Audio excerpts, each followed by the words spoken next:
Hello friends, welcome to my channel. Friends, మా ఛానల్ని మీరు ఫస్ట్ టైం చూస్తున్నట్లయితే తప్పకుండా సబ్స్క్రైబ్ చేసుకోండి. పక్కనే ఉన్న బెల్ ఐకాన్ని క్లిక్ చేసి ఆల్ ఆప్షన్ని సెలెక్ట్ చేసుకోండి. ఫ్రెండ్స్, ఈ వీడియో చాలా ఇంట్రెస్టింగ్గా ఉండబోతుంది. తప్పకుండా చివరి వరకు చూడండి. ఇక స్టోరీలోకి వెళ్ళినట్లయితే, చందు పెళ్లి జరగడంతో అందరూ కూడా ఒక చోట కూర్చొని చాలా సరదాగా సంతోషంగా మాట్లాడుకుంటూ ఉంటారు. ఇంతలో తిరుపతి, ఒరే ధీరజ్, ఈరోజు ఈ కుటుంబం అంతా ఇంత సంతోషంగా ఉందంటే చందు పెళ్లి జరిగింది, దానికి కారణం నువ్వేరా. నీ మీద ఉన్న కోపం బావకు పోయిందిరా. నిన్ను ఒక మంచి మనిషిలా చూస్తున్నారా. ఇక నుండి నీ మీద పెట్టుకున్న ఆ నమ్మకాన్ని పోగొట్టుకోకురా. ఇక జన్మలో బావ మాత్రం నిన్ను క్షమించర్రా అని చెప్పి ఇక తిరుపతి అంటూ ఉంటే, అప్పుడు సాగర్, అవును మావయ్య, తమ్ముణ్ణి నాన్న మంచిగా చూసుకుంటున్నాడు, తమ్ముడి గురించి అర్థం చేసుకున్నాడు, అది చాలు మనకి అని చెప్పి ఇక అందరూ కూడా మాట్లాడుకుంటూ ఉంటారు. ఇంతలోనే ప్రేమ కన్నీళ్లు పెట్టుకుంటూ ధీరజ్ దగ్గరికి వచ్చి, ధీరజ్, నీతో కాస్త మాట్లాడాలి అని ప్రేమ అనగానే, అప్పుడు ధీరజ్, తర్వాత మాట్లాడదాం వెళ్ళు ప్రేమ అని ధీరజ్ అంటాడు. అప్పుడు ప్రేమ, లేదు ధీరజ్, నీతో ఖచ్చితంగా మాట్లాడాలి రా అని ప్రేమ పిలవగానే, అప్పుడు ధీరజ్, చెప్తుంటే వినవా, తర్వాత మాట్లాడుకుందాం అన్నా కదా, ఇక్కడి నుంచి వెళ్ళు అని ధీరజ్ కోపంగా చెప్పడంతో ఆ మాటలు విన్న తిరుపతి, అదేంట్రా, మా ప్రేమ నీతో అంత ప్రేమగా మాట్లాడాలంటుంటే నువ్వేంటి కసురుకుంటున్నావు, వెళ్ళి ప్రేమతో మాట్లాడు నడు అని చెప్పి తిరుపతి అనగానే, అప్పుడు ధీరజ్ అక్కడి నుంచి వెళ్తాడు. ఇక ప్రేమ ధీరజ్ చెయ్యి పట్టుకొని పక్కకు తీసుకువెళ్తుంది. చూడు ధీరజ్, మీ వదిన మా అమ్మ పుట్టింటి గురించి చాలా తప్పుగా మాట్లాడుతుంది, అది చూసి నేను తట్టుకోలేకపోతున్నాను. అయినా శ్రీవల్లి అక్క మా పుట్టింటి గురించి మాట్లాడుతూ ఉంటే నేను ఎలా ఊరుకుంటాను, నాకు మనసుకి బాధ అనిపించదా అని ప్రేమ అంటూ ఉంటే, అప్పుడు ధీరజ్, అదేంటి ప్రేమ, అంతలా బాధపడడానికి వదినేమి తప్పుగా మాట్లాడలేదు కదా, ఉన్నదే కదా చెప్పింది అని ధీరజ్ అనగానే, ఆ మాటలు విన్న ప్రేమ చాలా బాధపడుతూ ఉంటుంది. చూడు ధీరజ్, అంటే నేను నిన్ను బలవంతంగా పెళ్లి చేసుకోమని చెప్పానా, నువ్వే కదా నా మెడలో తాళి కట్టి నన్ను ఈ ఇంటి కోడల్ని చేశావు, అలాంటిదేదో నేనే తప్పు చేసినట్టు మా పుట్టింటి వాళ్ళ గురించి శ్రీవల్లి అక్క తప్పుగా మాట్లాడుతుందని నా మనసులో ఉన్న బాధ నీతో చెప్పుకుంటే, మళ్ళీ అక్క మా వాళ్ళ గురించి అలా మాట్లాడకూడదని నువ్వు చెప్తావని నీతో చెప్పాను, కానీ నువ్వు కూడా ఇలా మాట్లాడితే ఇక నా బాధ ఎవరికి చెప్పుకోను. చూడు, ఇక నాకు నా మాటలకి గౌరవం లేని ఈ ఇంట్లో నేను ఉండను, వెళ్ళిపోతాను అని చెప్పి ఇక ప్రేమ అక్కడి నుంచి కన్నీళ్లు పెట్టుకుంటూ రూమ్లోకి వెళ్తుంది. ఇక ఆ మాటలు విన్న ధీరజ్ ఒక్కసారి షాక్ అవుతాడు. ఇప్పుడు ఇంట్లో వాళ్ళందరూ అన్నయ్య పెళ్లి జరగడంతో చాలా సంతోషంగా ఉన్నాం, కానీ ఇప్పుడు ప్రేమ ఇంట్లో నుంచి బయటికి వెళ్ళిపోతే ఆ సంతోషం ఉండదు, అమ్మ నాన్న బాధపడతారు, ఎలాగైనా ప్రేమని ఆపాలి అని చెప్పి ఇక ధీరజ్ అనుకుంటూ ఉంటాడు. ఇక ప్రేమ మాత్రం చాలా బాధపడుతూ ఇక ఇంటి ముందు ఉన్న ఆ గీత దాటి భద్రావతి ఇంటికి వెళ్ళాలని చూస్తూ ఉంటుంది. ఇక వెంటనే స్టాప్ అయిపోతుంది. అవును, నేను నా వాళ్ళని కాదని ఇక్కడికి వచ్చాను, ఇప్పుడు ఆ ఇంటికి వెళ్తే నన్ను ఎలా చూస్తారో ఏమో అని ప్రేమ అనుకుంటూ అడుగు వెనక్కి తీసుకుంటుంది. ఇక దాంతో వెనకాలే వచ్చిన ధీరజ్ ప్రేమ వైపు చూస్తూ నవ్వుతూ ఉంటాడు.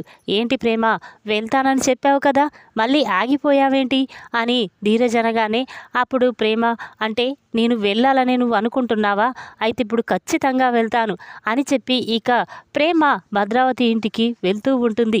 అది చూసిన ధీరజ్ వెంటనే ప్రేమ చెయ్యి పట్టుకొని లాగుతాడు. దాంతో ప్రేమ ధీరజ్ని హగ్ చేసుకుంటుంది. ఇక ప్రేమ ధీరజ్ ఇద్దరు ఒకరిని ఒకరు చూసుకుంటూ ప్రేమగా ఉంటారు. ఇక అప్పుడు ప్రేమ, ఏంటి ధీరజ్, నేను వెళ్తానంటే వెళ్ళనివ్వవేంటి అని ప్రేమ అనగానే, అప్పుడు ధీరజ్, చూడు ప్రేమ, మనం ప్రేమించి పెళ్లి చేసుకున్నామని మా నాన్న అనుకుంటున్నాడు, కానీ ఇప్పుడు నువ్వు మీ ఇంటికి వెళ్ళిపోతే అది నిజం కాదు, అబద్ధమని నాన్నకు తెలుస్తుంది. ఇక ఆరాధిస్తే మొత్తం మన గురించి నిజం తెలిసిపోతుంది ప్రేమ, ప్లీజ్ వెళ్ళొద్దు అని ధీరజ్ అనగానే, అప్పుడు ప్రేమ, లేకపోతే ఏంటి ధీరజ్, నిన్న కాక మొన్న వచ్చిన ఆ శ్రీవల్లి నా పుట్టింటి గురించి తప్పుగా మాట్లాడుతుందా అని ప్రేమ అనగానే, అప్పుడు ధీరజ్, పద ప్రేమ, నేను అడుగుతాను పద అని చెప్పి ఇక ధీరజ్ ప్రేమను తీసుకొని శ్రీవల్లి దగ్గరికి వస్తాడు. ఇక అక్కడ శ్రీవల్లి ధీరజ్ని చూసి చాలా కంగారు పడుతూ ఉంటుంది. ఏంటి, నేనన్న మాటలన్నీ ఈ ప్రేమ ధీరజ్కి చెప్పిందా ఏంటి అని కంగారు పడుతూ ఉంటే అప్పుడు ధీరజ్, వదిన అసలు నువ్వు ప్రేమ పుట్టింటి గురించి మాట్లాడడానికి నీకు ఏం హక్కుంది? అయినా ప్రేమ వల్ల ఈ ఇంట్లో గొడవలు రావడం ఏంటి? చూడు, 24 సంవత్సరాల క్రితమే ఈ 2 కుటుంబాల మధ్య ఎన్నో గొడవలు ఉన్నాయి. కానీ దానికి కారణం ప్రేమ కాదు. ఇంకొకసారి ప్రేమ గురించి, తన పుట్టింటి గురించి తప్పుగా మాట్లాడొద్దు ప్లీజ్ వదిన అని ధీరజ్ అనగానే అప్పుడు శ్రీవల్లి, చూడు ధీరజ్, అసలు మీ అన్నయ్యని కిడ్నాప్ చేసింది ఆ విశ్వ కదా. అందుకే ఆ విశ్వ ప్రేమ వాళ్ళ అన్నయ్య కదా. అమాయకమైన మీ అన్నయ్యని ఆ విశ్వ కిడ్నాప్ చేస్తూ నేను చూస్తూ ఎలా ఊరుకుంటాననుకున్నావు? అందుకే నా మనసులో బాధ మొత్తం మాటల రూపంలో ప్రేమకు చూపించాను అంతే. అందులో నేను చేసిన తప్పేముంది అని శ్రీవల్లి అనగానే అప్పుడు ధీరజ్, చూడు వదిన, ఇలా మాట అనుకుంటూ పోతే గొడవ స్టార్ట్ అవుతుంది. చూడు, ఈ ఇంటి కోడళ్ళు ముగ్గురు ఒకరినొకరు అర్థం చేసుకునేలా ఉండాలని మా నాన్న మా అమ్మ ఎన్నో కలలు కన్నారు. కానీ ఆ కలలని నిజం చేయండి, అంతేకాని వాళ్ళకి బాధను మిగిల్చకండి. ఇంకొకసారి మీ మధ్య ఇలాంటి గొడవలు రావద్దు అని చెప్పి ఇక ధీరజ్ ప్రేమను గురించి మంచిగా చెప్పి అక్కడి నుంచి వెళ్ళిపోతాడు. ఇక ఆ మాటలు విన్న శ్రీవల్లి, ఏంటి ప్రేమ, ఒక మాట అనేసరికి అది వెళ్ళి మీ ఆయనతో చెప్పాలా? అంటే నేను మంచిదాన్ని కాదనే కదా ఇప్పుడు మీ ఆయనతో చెప్పావు అని శ్రీవల్లి అనగానే అప్పుడు ప్రేమ, చూడక్క, ఎవరి పుట్టింటి గురించైనా తప్పుగా మాట్లాడితే ఆ ఆడపిల్లకి చాలా కోపం వస్తుంది, చాలా బాధ అనిపిస్తుంది. నా బాధ నా భర్తతో చెప్పుకున్నాను అని ప్రేమ అని అక్కడి నుంచి వెళ్ళిపోతుంది. ఇక ఇంతలోనే ఉదయం అవుతుంది. ఇక అందరూ కూడా టిఫిన్ చేసి ఎవరి పనులోకి వాళ్ళు వెళ్ళిపోతారు. ఇక ధీరజ్ కాలేజీ ముగిశాక ఇక వాటర్ సప్లై చేయడానికి భాగ్యం ఊరికి వెళ్తాడు. ఇక అక్కడ ధీరజ్ వాటర్ సప్లై చేస్తూ ఉండగా ఇంతలోనే భాగ్యం చింపిరి జుట్టుతో అసలు ఏదో వికారంగా ధీరజ్కి కనపడుతుంది. ఇక అది చూసిన ధీరజ్, ఇదేంటి భాగ్యమత్త ఇలా ఉందేంటి? అసలు తనకు ఎంతో ఆస్తి అంతస్తులు ఉన్నాయని చెప్పింది, కానీ తన అవతారం చూస్తుంటే నాకు అలా అనిపించడం లేదేంటి అని చెప్పి ఇక ధీరజ్ భాగ్యంనే ఫాలో చేస్తూ వెళ్తూ ఉంటాడు. ఇక కాస్త దూరం వెళ్ళేసరికి భాగ్యం తన అద్దె ఇంట్లో ఉంటున్న ఇంట్లోకి వెళ్ళిపోతుంది. ఇక అది చూసిన ధీరజ్ చాలా కంగారు పడుతూ ఉంటాడు. ఇదేంటి, తన ఇల్లు ఇక్కడ కాదు కదా, తను ఈ ఇంట్లోకి వెళ్ళిందేంటి? అసలు ఏం జరుగుతుంది? నాకేమీ అర్థం కావడం లేదు అని చెప్పి ఇక ధీరజ్ భాగ్యం ఇంటి ముందుకు వెళ్ళి, ఎవరండి లోపల అనగానే అప్పుడు భాగ్యం చింపిరి జుట్టుతో ముడుచుకుంటూ ఇక బయటికి వస్తుంది. అది చూసిన ధీరజ్ ఒక్కసారి షాక్ అవుతాడు. ఇక వెంటనే భాగ్యం, బాబు నువ్వు ఇక్కడికి వచ్చావేంటి అని ఆశ్చర్యంగా అంటూ ఉంటే అప్పుడు ధీరజ్, ఏంటత్తా అసలు మీరు చెప్పిందేంటి? మీరు ఉన్న ఈ పొజిషన్ ఏంటి? అసలు నాకేమీ అర్థం కావట్లేదు. మీరు ఈ ఇంట్లో ఉండడం ఏంటి? అయినా మీ అవతారం ఏంటి ఇలా ఉంది అని ధీరజ్ అనగానే అప్పుడు భాగ్యం కంగారు పడుతూ అది బాబు అని అంటూ ఉంటే ఇంతలోనే ఆ ఇంటి ఓనర్ అక్కడికి వచ్చి, చూడు భాగ్యమమ్మ, నువ్వు అద్దె కట్టక 2 నెలలు అవుతుంది, వెంటనే నా అద్దె నాకు ఇస్తే వెళ్ళిపోతాను అని ఇంటి ఓనర్ అనగానే అప్పుడు భాగ్యం ఒక్కసారి షాక్ అవుతుంది. అది కాదండి, కాస్త ఆగండి అనగానే అప్పుడు ఓనర్, ఏంటమ్మా ఆగడము?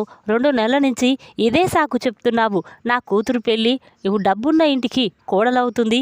ఇక నీ ఇల్లు లాంటివి 2 ఇల్లులు కొంతాను, నువ్వు అద్దె కోసం ఒకటే తిరుగుతున్నావని నువ్వు నన్నే హేళన చేశావు కదా.